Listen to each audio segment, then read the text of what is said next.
ओम नमो भगवते वासुदेवाय।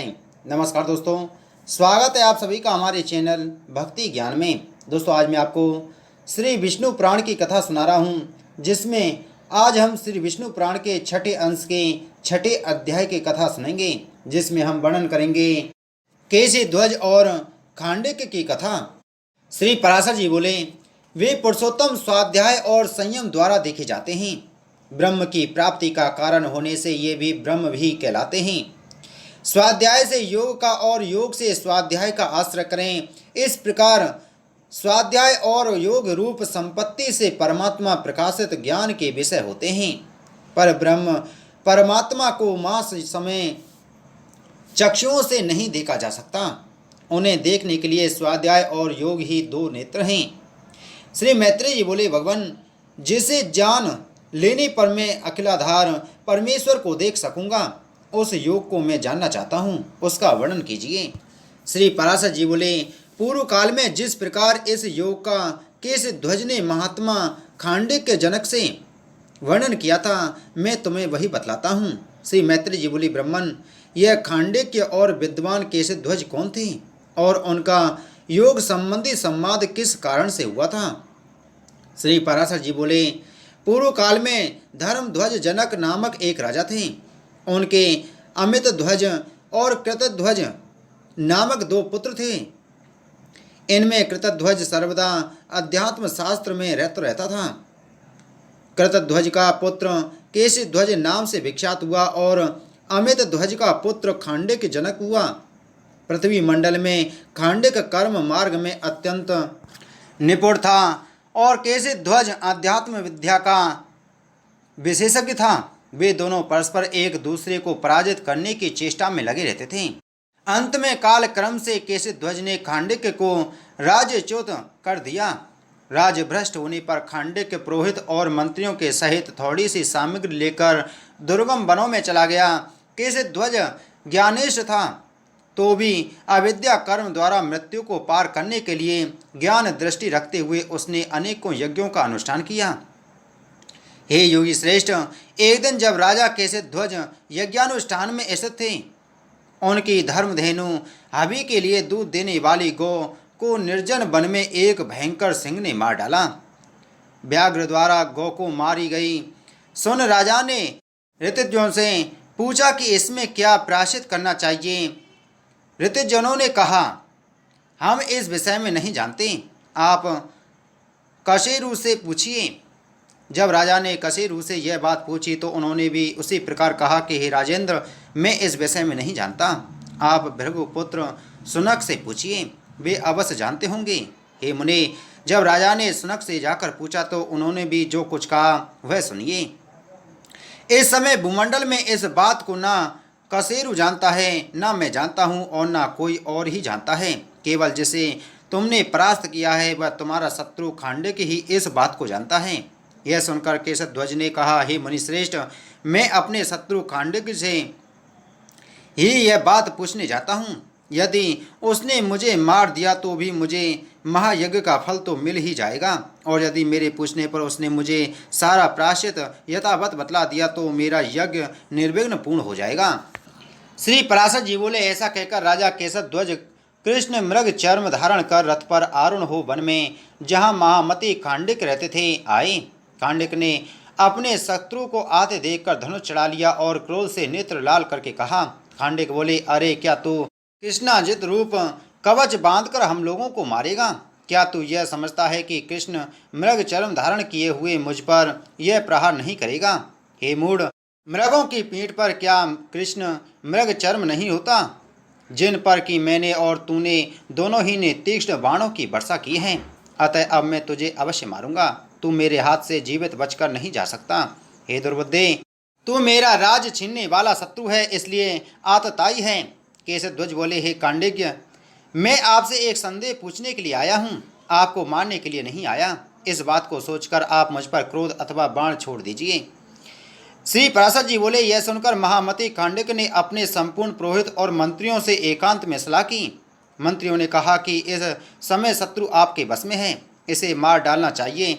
इसको मार देने पर यह संपूर्ण पृथ्वी आपके अधीन हो जाएगी। खांडिक ने कहा, यह निसंदेह ठीक है। इसके मारे जाने पर अवश्य संपूर्ण पृथ्वी मेरे अधीन हो जाएगी, किंतु इसे परलौकिक जय प्राप्त होगी और मुझे संपूर्ण पृथ्वी। परंतु यदि इसे नहीं मारूंगा तो मुझे पारलौकिक जय प्राप्त होगी और इसे सारी पृथ्वी। मैं पारलौकिक जय से पृथ्वी को अधिक नहीं मानता, क्योंकि परलोक जय अनंत काल के लिए होती है और पृथ्वी तो थोड़े ही दिन रहती है, इसलिए मैं इसे मारूंगा नहीं। यह जो कुछ पूछेगा बतला दूंगा। श्री पराशर जी बोले, तब खांडिक जनक ने अपने शत्रु केशध्वज के पास आकर कहा, तुम्हें जो कुछ पूछना हो पूछ लो, मैं उसका उत्तर दूंगा। हे ध्वज, तब केशध्वज ने जिस प्रकार धर्मधेनु मारी गई थी वह सब वृतांत खांडिक से कहा और उसके लिए प्रायश्चित पूछा। खांडिक ने भी वह संपूर्ण प्रायश्चित जिसका कि उसके लिए विधान था केशध्वज को विधि पूर्वक बतला दिया। तदंतर पूछे हुए अर्थ को जान लेने पर महात्मा खांडिक की आज्ञा लेकर वे यज्ञ भूमि में आए और क्रमश संपूर्ण कर्म समाप्त किया। फिर काल क्रम से यज्ञ समाप्त होने पर अवभृत यज्ञांत स्नान के अनंतर कृत कृत्य होकर राजा केशध्वज ने सोचा, मैंने संपूर्ण तेज ब्राह्मणों का पूजन किया, समस्त सदस्यों का मान किया, याचकों को उनकी इच्छित वस्तुएं दी, लोकाचार के अनुसार जो कुछ कर्तव्य था वह सभी मैंने किया, तथापि ना जाने क्यों मेरे चित्त में किसी क्रिया का अभाव खटक रहा है। इस प्रकार सोचते सोचते राजा को स्मरण हुआ कि मैंने अभी तक खांडिक को गुरु दक्षिणा नहीं दी। हे मैत्रेय, तब वे रथ पर चढ़कर फिर उसी दुर्गम वन में गए जहाँ खांडिक रहते थे। खांडिक भी उन्हें फिर शस्त्र धारण किए आते देख मारने के लिए उद्यत हुए। तब राजा केशध्वज ने कहा, खांडिक, तुम क्रोध ना करो, मैं तुम्हारा कोई अनिष्ट करने के लिए नहीं आया, बल्कि तुम्हें गुरु दक्षिणा देने के लिए आया हूँ। ऐसा समझो, मैंने तुम्हारे उपदेशानुसार अपना यज्ञ भली प्रकार समाप्त कर दिया है। अब मैं तुम्हें गुरु दक्षिणा देना चाहता हूँ, तुम्हें जो इच्छा हो सो मांग लो।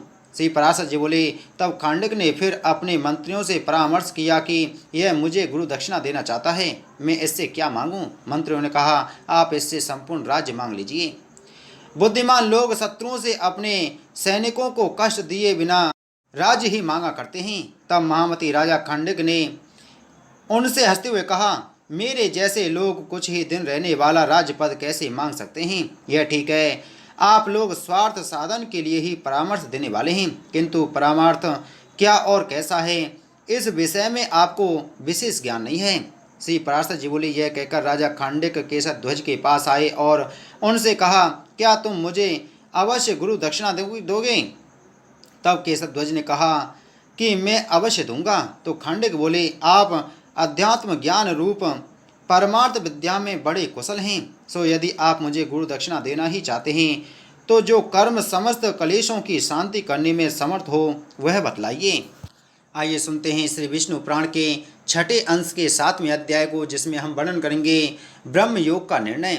केशध्वज बोले, क्षत्रियों को तो राज प्राप्ति से अधिक प्रिय और कुछ भी नहीं होता, फिर तुमने मेरा निष्कंठक राज क्यों नहीं मांगा। खांडिक बोले, हे केशध्वज, मैंने जिस कारण से तुम्हारा राज्य नहीं मांगा वह सुनो। इन राज्य आदि की आकांक्षा तो मूर्खों को हुआ करती है। क्षत्रियों का धर्म तो यही है कि प्रजा का पालन करे और अपने राज्य के विरोधियों का धर्म युद्ध से वध करे। शक्तिहीन होने के कारण यदि तुमने मेरा राज्य हरण कर लिया है तो असमर्थतावश प्रजा पालन न करने पर भी मुझे कोई दोष न होगा, किंतु राज्याधिकार होने पर यथावत प्रजा पालन न करने से दोष का भागी होना पड़ता है, क्योंकि यद्यपि यह स्वकर्म अविद्या ही है, तथापि नियम विरुद्ध त्याग करने पर यह बंधन का कारण होती है। यह राज्य की चाह मुझे तो जन्मांतर के कर्मों द्वारा प्राप्त सुख भोगने के लिए होती है, और वही मंत्री आदि अन्य जनों को राग एवं लोभ आदि दोषों से उत्पन्न होती है, केवल धर्मानुरोध से नहीं। उत्तम क्षत्रियों का राज्य आदि की याचना करना धर्म नहीं है, यह महात्माओं का मत है। इसलिए मैंने अविद्या पालन आदि कर्म के अंतर्गत तुम्हारा राज्य नहीं मांगा। जो लोग अहंकार रूपी मदिरा का पान करके उन्मत्त हो रहे हैं तथा जिनका चित्त ममता ग्रस्त हो रहा है, वे मूढ़ जन ही राज्य की अभिलाषा करते हैं, मेरे जैसे लोग राज्य की इच्छा नहीं करते। श्री पराशर जी बोले, तब राजा केशध्वज ने प्रसन्न होकर खांडिक जनक को साधुवाद किया और प्रीतिपूर्वक कहा, मेरा वचन सुनो। मैं अविद्या द्वारा मृत्यु को पार करने की इच्छा से ही राज तथा विविध यज्ञों का अनुष्ठान करता हूँ और नाना भोगों द्वारा अपने पुण्यों का क्षय कर रहा हूँ। हे कुलनंदन, बड़े सौभाग्य की बात है कि तुम्हारा मन विवेक संपन्न हुआ है, अतः तुम अविद्या का स्वरूप सुनो। संसार वृक्ष की बीजभूता यह अविद्या दो प्रकार की है, अनात्मा में आत्मबुद्धि और जो अपना नहीं है उसे अपना मानना। यह कुमति जीव मोह रूपी अंधकार से आवृत होकर इस पंचभूतात्मक देह में और मेरापन का भाव करता है, जबकि आत्मा आकाश वायु अग्नि जल और पृथ्वी आदि से सर्वथा पृथक है। तो कौन बुद्धिमान व्यक्ति शरीर में आत्मबुद्धि करेगा और आत्मा के देह से परे होने पर भी उपभोग्य ग्रह क्षेत्रादि को कौन प्राज्ञ पुरुष अपना मान सकता है। इस प्रकार इस शरीर के अनात्मा होने से इससे उत्पन्न हुए पुत्र पौत्रादि में भी कौन विद्वान अपनापन करेगा। मनुष्य सारे कर्म देह के ही उपभोग के लिए करता है, किंतु जबकि यह देह अपने से पृथक है तो वे कर्म केवल बंधन देहोत्पत्ति के कारण ही होते हैं। जिस प्रकार मिट्टी के घर को जल और मिट्टी से लीपते पोतते हैं, उसी प्रकार यह पार्थिव शरीर भी मृतिका मृण में अन्न और जल की सहायता से ही स्थिर रहता है। यदि यह पंचभूतात्मक शरीर 5 भौतिक पदार्थों से पुष्ट होता है तो इसमें पुरुष ने क्या भोग किया। यह जीव अनेक सहस्त्र जन्मों तक सांसारिक भोगों में पड़े रहने से उन्हीं की वासना रूपी धूलि से आच्छादित हो जाने के कारण केवल मोह रूपी श्रम को ही प्राप्त होता है। जिस समय ज्ञान रूपी गर्म जल से उसकी वह धूलि धो दी जाती है, तब इस संसार पथ के पाथिक का मोह रूपी श्रम शांत हो जाता है। मोह श्रम के शांत हो जाने पर पुरुष स्वस्थ चित्त हो जाता है और निर्तिशय एवं निर्बाध परम निर्वाण पद प्राप्त कर लेता है। वह ज्ञान में निर्मल आत्मा निर्वाण स्वरूपी है। दुख आदि जो अज्ञान में धर्म है वे प्रकृति के हैं, आत्मा के नहीं। हे राजन, जिस प्रकार इस थाली बट लोई के जल का अग्नि से संयोग नहीं होता, तथापि इस थाली के संसर्ग से ही उसमें खोलने के शब्द आदि धर्म प्रकट हो जाते हैं, उसी प्रकार प्रकृति के संसर्ग से ही आत्मा अहंकार आदि से दूषित होकर प्राकृत धर्मों को स्वीकार करता है। वास्तव में तो वह अव्यय आत्मा उनसे सर्वथा पृथक है। इस प्रकार मैंने तुम्हें यह अविद्या का बीज बतलाया। इस अविद्या से प्राप्त हुए क्लेशों को नष्ट करने वाला योग से अतिरिक्त और कोई उपाय नहीं है।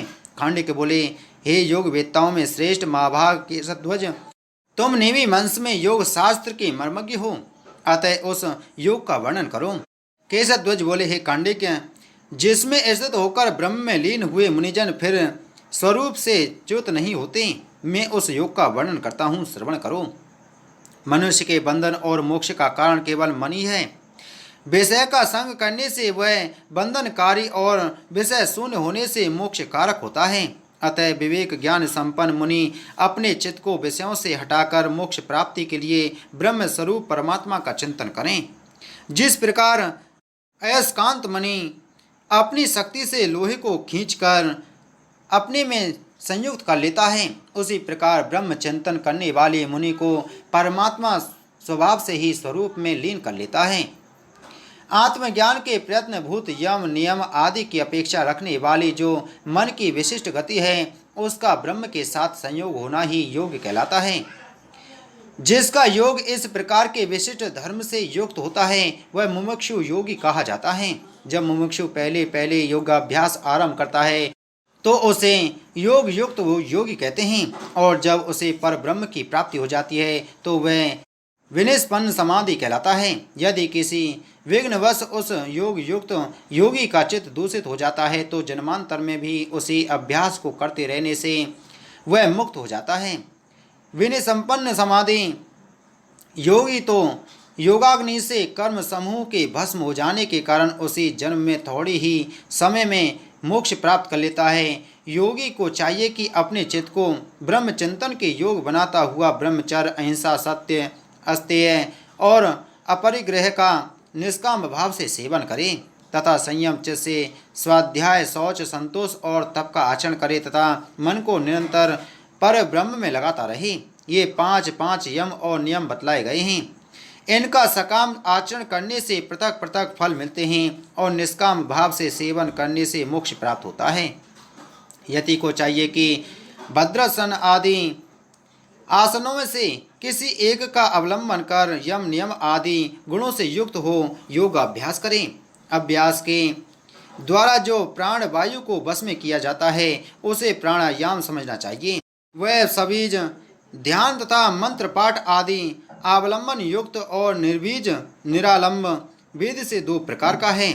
सदगुरु के उपदेश से जब योगी प्राण और अपान वायु द्वारा एक दूसरे का निरोध करता है तो क्रमश रेचक और पूरक नामक 2 प्राणायाम होते हैं और इन दोनों का एक ही समय संयम करने से कुंभक नामक तीसरा प्राणायाम होता है।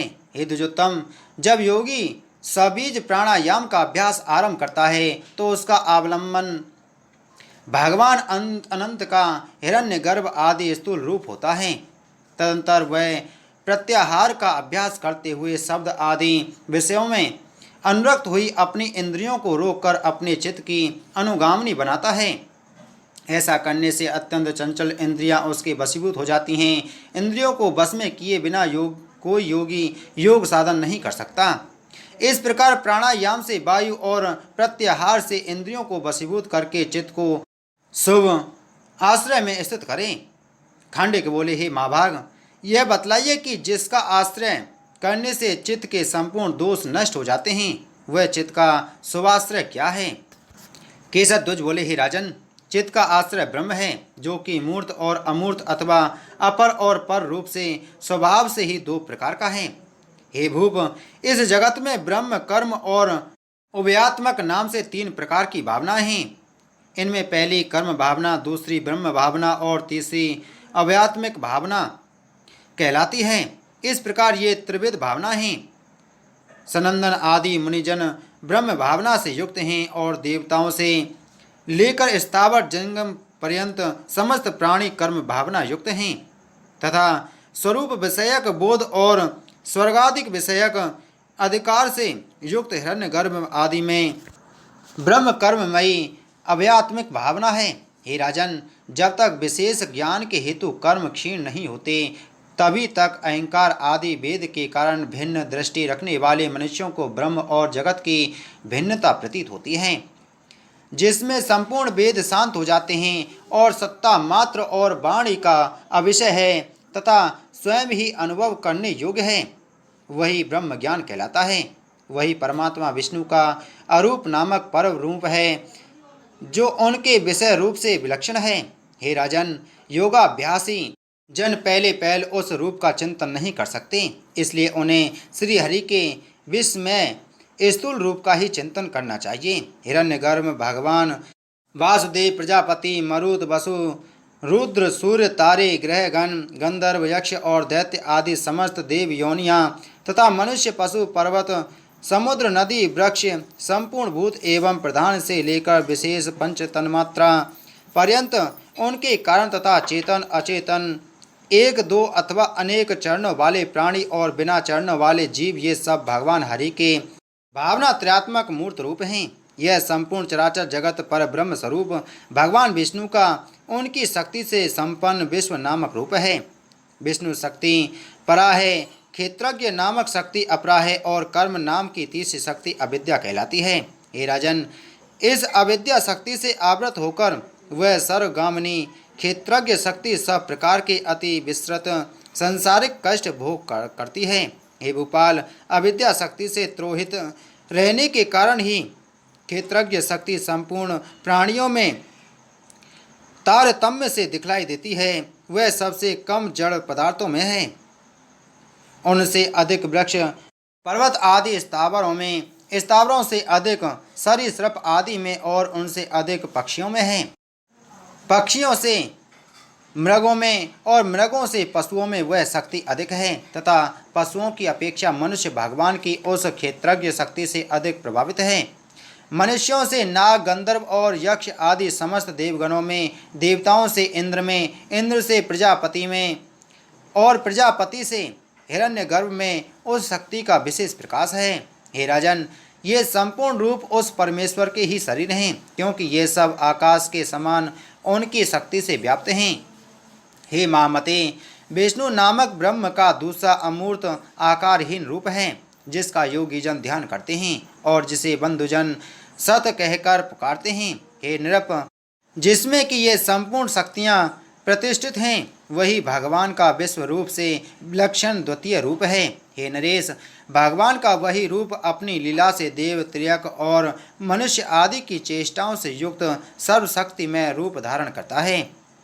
इन रूपों में अप्रमेय भगवान की जो व्यापक एवं अव्याहत चेष्टा होती है, वह संसार के उपकार के लिए ही होती है, कर्मजन्य नहीं होती। हे राजन, योगाभ्यासी को आत्मशुद्धि के लिए भगवान विश्व रूप के उस सर्व पाप नाशक रूप का ही चिंतन करना चाहिए। जिस प्रकार वायु सहित अग्नि ऊंची ज्वालाओं से युक्त होकर सूक्ष्म तृण समूहों को जला डालता है, उसी प्रकार चित्त में स्थित हुए भगवान विष्णु योगियों के समस्त पाप नष्ट कर देते हैं। इसलिए संपूर्ण शक्तियों के आधार भगवान विष्णु में चित्त को स्थित करें, यही शुद्ध धारणा है। हे राजन, तीनों भावनाओं से अतीत भगवान विष्णु ही योगी जनों की मुक्ति के लिए उनके स्वतः चंचल तथा किसी अनूठे विषय में स्थित रहने वाले चित्त के शुभ आश्रय हैं। हे पुरुष सिंह, इसके अतिरिक्त मन के आश्रयभूत जो अन्य देवता आदि कर्म योनियां हैं, वे सब अशुद्ध हैं। भगवान का यह मूर्त रूप चित्त को अन्य अवलंबनों से निष्प्रह कर देता है। इस प्रकार चित्त का भगवान में स्थिर करना ही धारणा कहलाती है। हे नरेंद्र, धारणा बिना किसी आधार की नहीं हो सकती। इसलिए भगवान के जिस मूर्त रूप का जिस प्रकार ध्यान करना चाहिए वह सुनो। जो प्रसन्न वदन और कमल दल के समान सुंदर नेत्रों वाले हैं, सुंदर कपोल और विशाल भाल से अत्यंत सुशोभित हैं तथा अपने सुंदर कानों में मनोहर कुंडल पहने हुए हैं, जिनकी ग्रीवा शंख के समान और विशाल वृक्ष स्थल सी वत्स चिन्ह से शोभित है, जो तरंगाकार त्रिवली तथा नीची नाभि वाले उदर से सुशोभित हैं, जिनकी लंबी लंबी 8 अथवा 4 भुजाएं हैं तथा जिनके जंगा एवं उरु समान भाव से स्थित हैं और मनोहर चरणारविंद सुगरता से विराजमान हैं। उन निर्मल पीताम्बरधारी ब्रह्म स्वरूप भगवान विष्णु का चिंतन करें।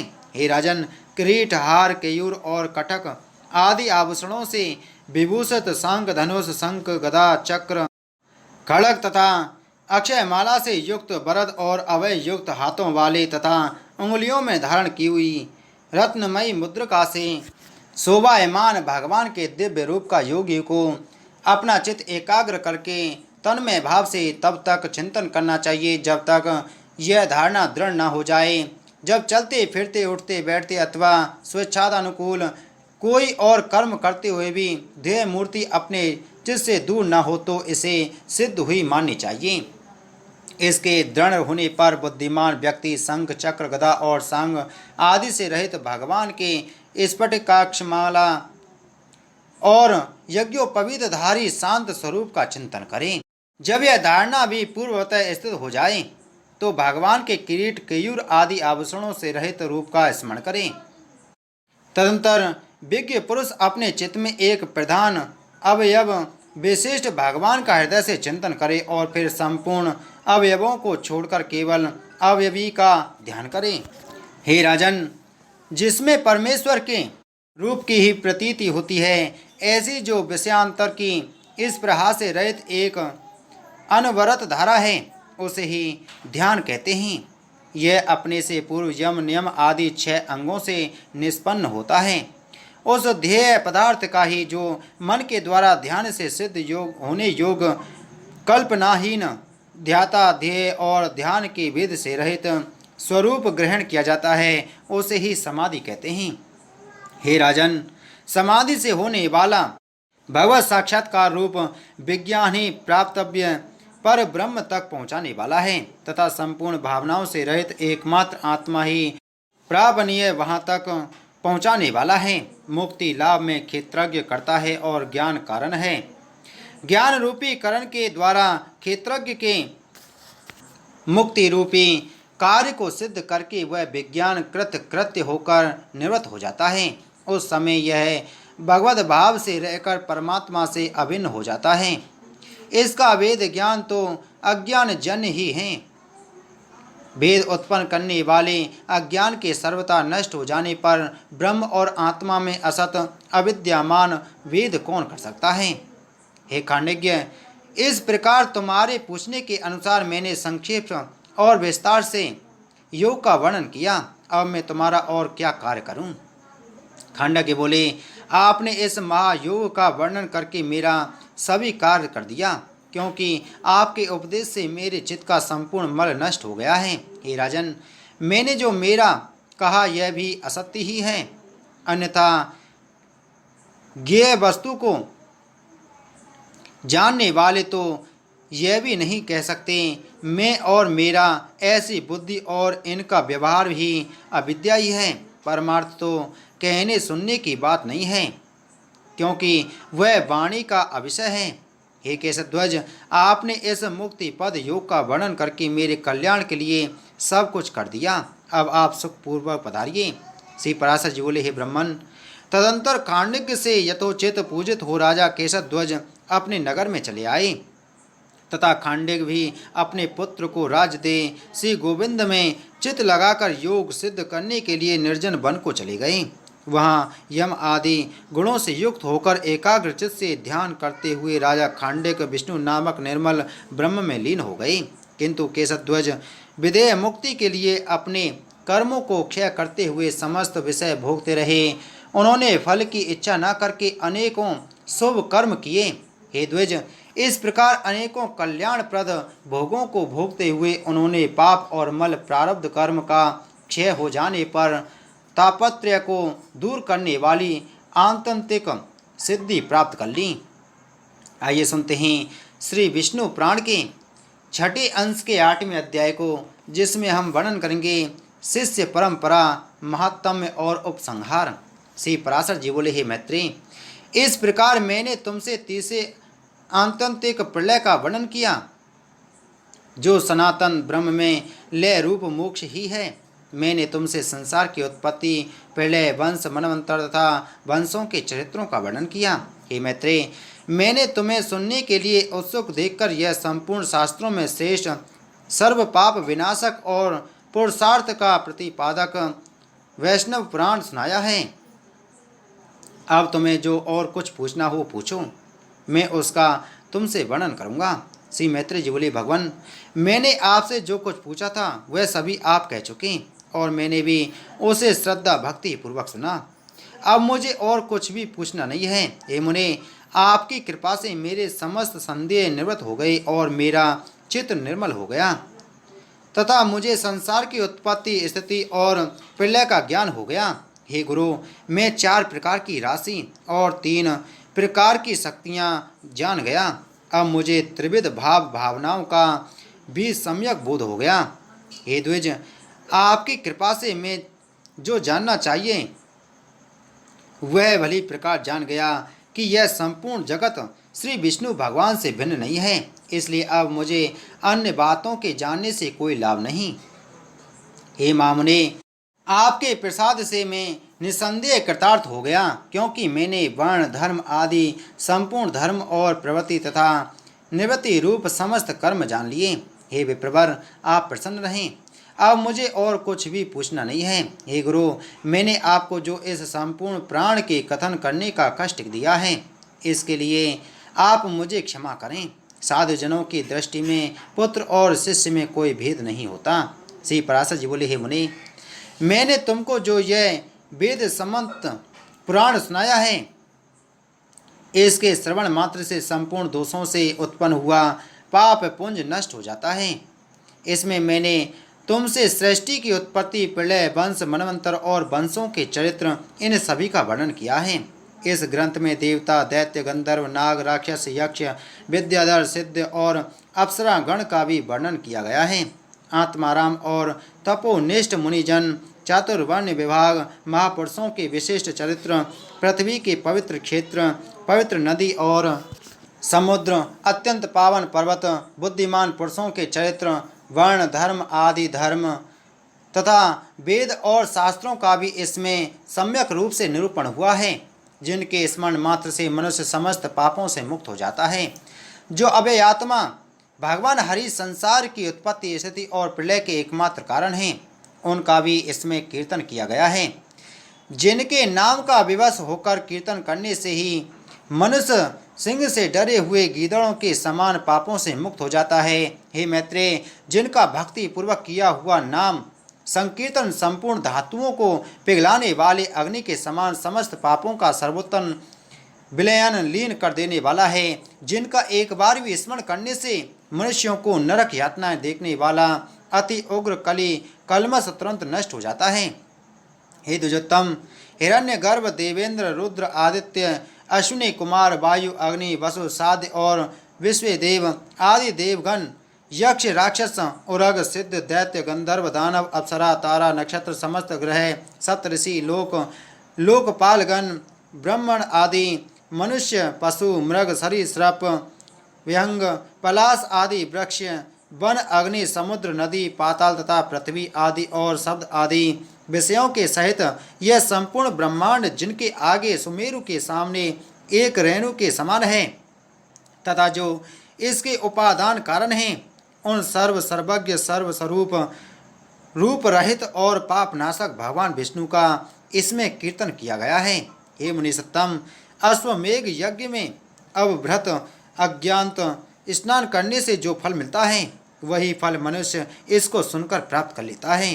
प्रयाग, पुष्कर, कुरुक्षेत्र तथा समुद्र तट पर रहकर उपवास करने से जो फल मिलता है, वही इस पुराणों के सुनने से प्राप्त हो जाता है। 1 वर्ष तक नियमानुसार अग्निहोत्र करने से मनुष्य को जो महान पुण्य फल मिलता है, वही इसे एक बार सुनने से हो जाता है। ज्येष्ठ शुक्ला द्वादशी के दिन मथुरापुरी में यमुना स्नान करके कृष्ण चंद्र का दर्शन करने से जो फल मिलता है, हे विप्रसे, वही भगवान कृष्ण में चित्त लगाकर इस पुराण के एक अध्याय को सावधानता पूर्वक सुनने से मिल जाता है। हे मैत्रेय, ज्येष्ठ मास के शुक्ल पक्ष की द्वादशी को मथुरापुरी में उपवास करते हुए यमुना स्नान करके समाहित चित्त से श्री अच्युत का भली प्रकार पूजन करने से मनुष्य को अश्वमेघ यज्ञ का संपूर्ण फल मिलता है। कहते हैं, अपने वंशजों द्वारा यमुना तट पर पिंडदान करने से उन्नति लाभ किए हुए अन्य पितरों की समृद्धि देखकर दूसरे लोगों के पितृ पितामहों से अपने वंशजों को लक्ष्य करके इस प्रकार कहा था, क्या हमारे कुल में उत्पन्न हुआ कोई पुरुष ज्येष्ठ मास के शुक्ल पक्ष में द्वादशी तिथि को मथुरा में उपवास करते हुए यमुना जल में स्नान करके श्री गोविंद का पूजन करेगा, जिससे हम भी अपने वंशजों द्वारा उद्धार पाकर ऐसा परम ऐश्वर्य प्राप्त कर सकेंगे। जो बड़े भाग्यवान होते हैं, उन्हीं के वंशधर ज्येष्ठ मासीय शुक्ल पक्ष में भगवान का अर्चन करके यमुना में पितृगण को पिंडदान करते हैं। उस समय यमुना जल में स्नान करके सावधानता पूर्वक भली प्रकार भगवान का पूजन करने से और पितृगणों को पिंडदान देने से अपने पितामहों को तारता हुआ वह पुरुष जिस पुण्य का भागी होता है, वही पुण्य भक्ति पूर्वक इस पुराण का एक अध्याय सुनने से प्राप्त हो जाता है। यह पुराण संसार से भयभीत हुए पुरुषों का अति उत्तम रक्षक, अत्यंत श्रवण योग्य तथा पवित्रों में परम उत्तम है। यह मनुष्यों के दुस्वप्नों को नष्ट करने वाला, संपूर्ण दोषों को दूर करने वाला, मांगलिक वस्तुओं में परम मांगलिक और संतान तथा संपत्ति का देने वाला है। इस आर्ष पुराण को सबसे पहले भगवान ब्रह्मा जी ने भृगु को सुनाया था। भृगु ने प्रियव्रत को सुनाया और प्रियव्रत ने भागु ऋषि कहा। फिर इसे भागु ऋषि ने स्तंभ मित्र ने दधीचि को, दधीचि ने सारस्वत को और सारस्वत ने भृगु को सुनाया तथा भृगु ने पुरुकुस्त ने नर्मदा से और नर्मदा ने धृतराष्ट्र एवं पूरनाग से कहा। हे ध्वज, इन दोनों ने यह प्राण नागराज वासुकी को सुनाया। वासुकी ने वत्स को, वत्स ने अश्वतर को, अश्वतर ने कंबल को और कंबल ने एलापुत्र को सुनाया। इसी प्रकार मुनिवर वेद सिरा पाताल लोक में पहुँचे। उन्होंने यह समस्त प्राण प्राप्त किए और फिर प्रमति को सुनाया। प्रमति ने उसे परम विद्यमान जातुकर्ण को दिया तथा जातुकर्ण ने अन्याय पुण्यशील महात्माओं को सुनाया। पूर्व जन्म में सारस्वत के मुख से सुना हुआ यह पुराण पुलस्त जी के वरदान से मुझे भी स्मरण रह गया, सो मैंने ज्यों का त्यों तुम्हें सुना दिया। अब तुम भी कलयुग के अंत में इसे सिनिक को सुनाओगे। और पुरुष इस अति गुह और कली कलमस नाशक पुराण को भक्ति पूर्वक सुनता है, वह सब पापों से मुक्त हो जाता है। जो मनुष्य इसका प्रतिदिन श्रवण करता है, उसने तो मानो सभी तीर्थों में स्नान कर लिया और सभी देवताओं की स्तुति कर ली। इसके 10 अध्यायों का श्रवण करने से निसंदेह कपिला गौ के दान का अति दुर्लभ पुण्य फल प्राप्त होता है। जो मनुष्य संपूर्ण जगत के आधार आत्मा के अवलंब सर्वस्वरूप सर्वमय ज्ञान और ज्ञेय रूप आदि अंत रहित तथा समस्त देवताओं के हितकारक विष्णु भगवान का चित्त में ध्यान कर इस संपूर्ण प्राण को सुनता है, उसे निसंदेह अश्वमेध यज्ञ का समग्र फल प्राप्त होता है, जिसके आदि मध्य और अंत में अखिल जगत की सृष्टि स्थिति तथा संहार में समर्थ ब्रह्म ज्ञान में चराचर गुरु भगवान अच्युत का ही कीर्तन हुआ है।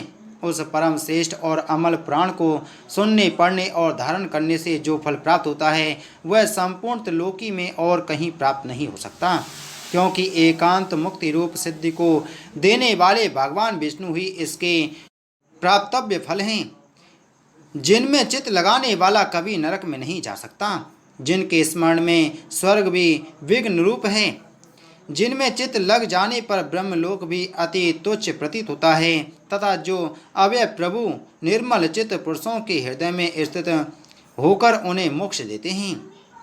उन्हें अच्युत का कीर्तन करने से यदि पाप विलीन हो जाते हैं तो इसमें आश्चर्य ही क्या है। यज्ञ वेत्ता कर्मनिष्ठ लोग यज्ञों द्वारा जिनका यज्ञेश्वर रूप से यजन करते हैं, ज्ञानी जन जिनका परावर में ब्रह्म स्वरूप से ध्यान करते हैं, जिनका स्मरण करने से पुरुष न जन्मता है, न मरता है, न बढ़ता है और न क्षीण ही होता है, तथा जो न सत कारण है और न असत कार्य ही है, उन श्री हरि के अतिरिक्त और क्या सुना जाए। जो अनादि निधन भगवान विभु पितृरूप धारण कर स्वाध्याय संज्ञ काव्य को और देवता होम होकर अग्नि में विधि पूर्वक हवन किए हुए स्वाहा नामक हव्य को ग्रहण करते हैं, तथा जिन समस्त शक्तियों के आश्रयभूत भगवान के विषय में बड़े बड़े प्रमाण कुशल पुरुषों के प्रमाण भी एकता करने में समर्थ नहीं होते, वे श्री हरि श्रवण पथ में जाते ही समस्त पाप को नष्ट कर देते हैं।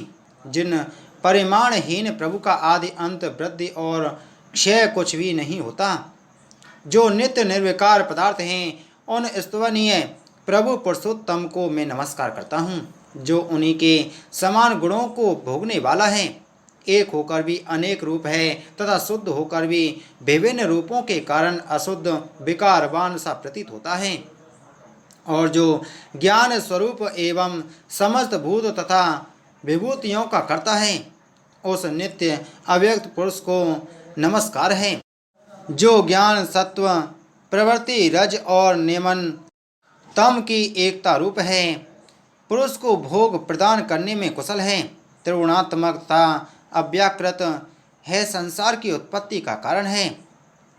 उस स्वतः सिद्ध तथा जरा शून्य प्रभु को सर्वदा नमस्कार करता हूँ, जो आकाश वायु अग्नि जल और पृथ्वी रूप है, शब्द आदि युग भोग्य विषयों की प्राप्ति करने में समर्थ है, और पुरुष का उसकी समस्त इंद्रियों द्वारा उपकार करता है। उस सूक्ष्म और विराट रूप व्यक्त परमात्मा को नमस्कार करता हूँ। इस प्रकार जिन नित्य सनातन परमात्मा के प्रकृति पुरुष में ऐसे अनेक रूप हैं, वे भगवान हरि समस्त पुरुषों को जन्म और जरा आदि से रहित मुक्ति रूप सिद्धि प्रदान करें। इति श्री विष्णु महापुराण समाप्त। बोलो विष्णु पुराण की जय, बोलो विष्णु भगवान की जय।